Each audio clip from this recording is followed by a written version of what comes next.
Hello all, welcome back to our channel. আমি প্রথমে ভেবেছিলাম এই ভিডিওতে ভয়েস ওভার দেবো না, আমি ডাইরেক্টলি ওখান থেকেই বলবো।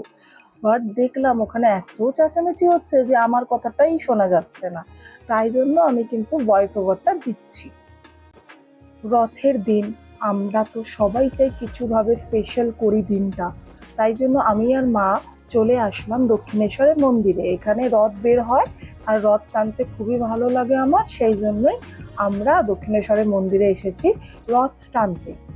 কিন্তু আমরা হাতরাসে যে কেসটা দেখলাম যে এতজন স্ট্যাম্পেড হয়েছে, সেই ভয়ে কিন্তু এবার আমরা বড় রথটা টানলাম না। কেন কি প্রচুর ভিড় ছিল আর চাপাচাপিতে এখানে কিছু হয়ে যেতে পারবে, আর মাও তো বয়স হয়েছে, সেই জন্য একটু চাপাচাপি হলেই কিন্তু মার পায়ের উপর দিয়েই চাকাটা হয়তো চলে যেত। সেই জন্য কিন্তু আমরা কাছে গিয়ে টানিনি রথটা, কিন্তু দেখেছি। এই রথটা দক্ষিণেশ্বরের মন্দিরের ভিতরে 3বার ঘোরায়, তারপরে বাইরে এসে পুরো চত্বরটা একবার ঘোরায়। এই রথ বের হওয়ার কোনো ফিক্সড টাইম নেই যে কখন টানা শুরু হবে রথটা, বাট ওরা ওখানেই নিজেরাই ডিসাইড করে, কখনো 5টায় হয়, কখনো 5:30টায় হয়। আজকে মানে রথের দিন তো প্রায় ওরা বেরই করেছিল রথটা অ্যারাউন্ড 5:45 নাগাদ ভিতরে মানে মন্দিরের ভিতরে টানা হচ্ছিল। এই ভিডিওটা 8 তারিখে আমি আমার চ্যানেলে পোস্ট করব, বিকজ 7 তারিখে আমরা বাড়িতে এসেছিলাম, একটু লেট হয়ে গেছিলো, ওখান থেকে আরেকটা জায়গাও গেছিলাম, সেই জন্য এটা কিন্তু রথের পরের দিন আমরা আমার ইউটিউব চ্যানেলে পোস্ট করব। চলুন এবার প্রথমে আমি পুরো চত্বরটা দেখিয়ে দিই কেমন ভিড় হয়েছে। কত ছোট ছোট রথ দেখলাম, খুবই অপূর্ব লাগছিল যে এই টাইমে ছোট থেকে বড় রথ, কত রকম রথ বেরোয়, দেখলেও মনটা ভালো হয়ে যাবে। আর সব থেকে বেস্ট পার্ট ছিল এই দিনটায় যে এটা একটা ক্লাউডি ওয়েদার ছিল, যে অতটা বৃষ্টি হয়েছিল আগে একটু দুপুরের দিকে। আমরা ঘর থেকে বেরিয়েছি ওই 4টে 4:30 নাগাদ, তার আগেই বৃষ্টিটা হয়ে গেছিল ভালো। আর তারপরে কিন্তু বাইরে বৃষ্টি নেই, খুবই ভালো একটা ওয়েদার, কিন্তু হ্যাঁ একটু গরম ছিল।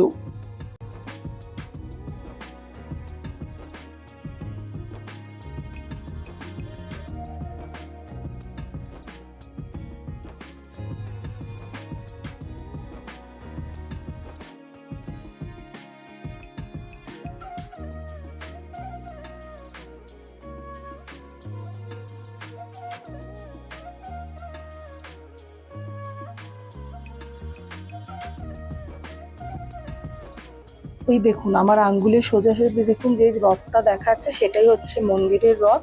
ওটা 5:45 নাগাদ মন্দিরের ভিতরে ঘুরেছিল, তারপরে 6টার পরে বাইরে এসেছিল রথটা।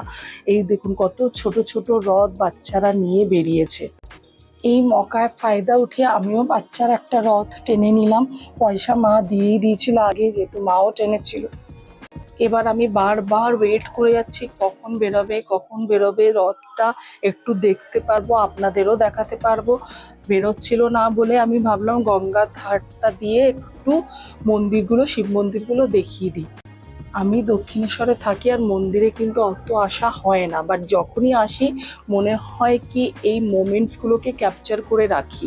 প্রত্যেকবার যখনই এসেছি মনে হচ্ছিল যে জানি না কেন এই সব সময় নতুন মনে হচ্ছিল মন্দির, এত সুন্দর লাগে যে এটাই হচ্ছে হয়তো একটা স্পিরিচুয়াল অ্যাট্রাকশন।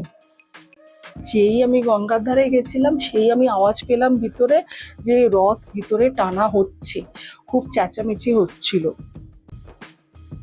তাড়াতাড়ি আমি আবার ব্যাক করলাম ওই মন্দিরের দিকটায়, যে রথটা ভিতরে টানা হয়ে গেছে মনে হয়, এবার বাইরে আসবে, তখন দেখছি ভিতরেই টানা হচ্ছে। আমার মার খুব ইচ্ছা ছিল রথটার দড়িতে হাত দেওয়া, বাট আমি মানা করলাম। কেন কি প্রবলেম হলো, এই রথের দড়িতে হাত দেওয়াতে প্রবলেম নেই, বাট লোকেরা তো অতটাও সভ্য না, মানে এত গায়ের উপর উঠে যায়। আমি একবার গেছিলাম মাকে যখন আমি ভিতরে রথ টানতাম, তখন দেখেছিলাম প্রায় একজন মায়ের পায়ের উপরেই উঠে যাচ্ছিল একটা লোক। যে বয়স্ক মানুষ হলে এই করব ওই করব তা না, এই রথটা যেটা দেখাচ্ছি এখন সেটা হচ্ছে এই পাড়ারই রথ, একটা আরেকটা রথ এসেছে। এই রথটাও মন্দিরের ভিতরে নিয়ে গিয়ে ঘোরাবে। বাট আমি যেটা দেখলাম আগের বার যেরকম সারদা মঠ থেকে রথ আসতো, সেটা কিন্তু এইবার আসেনি, অ্যাটলিস্ট যতক্ষণ আমি ছিলাম।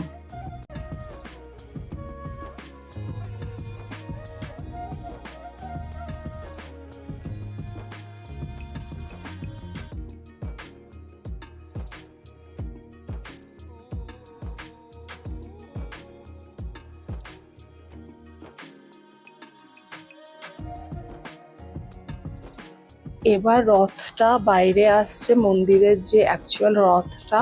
আপনারা সবাই প্রণাম করে নিন। রথে আছে জগন্নাথ, সুভদ্রা আর বলরাম। আমি যতটুকু সম্ভব আমি ক্যাপচার করার চেষ্টা করেছি। তারপরে দেখলাম পুরোটাই, প্রথমে ভাবলাম তুলবো, তারপরে দেখলাম এত ভিড় যে লোকের গায়ের উপরেই পড়ে যাচ্ছে। সেই জন্য আমরা এইখানে দেখে তারপরে একটুক্ষণ ওয়েট করে দেখলাম আসলো না ওটা এখনো, তারপরে আমরা বেরিয়ে গেছিলাম।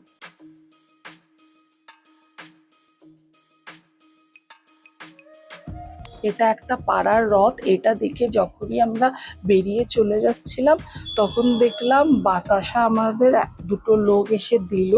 আমি তখন ভাবলাম যে প্রত্যেকবার যখন মন্দিরের ভিতরে থাকি কি বাইরে থাকি বাতাসা ছুড়ে দেওয়া হতো।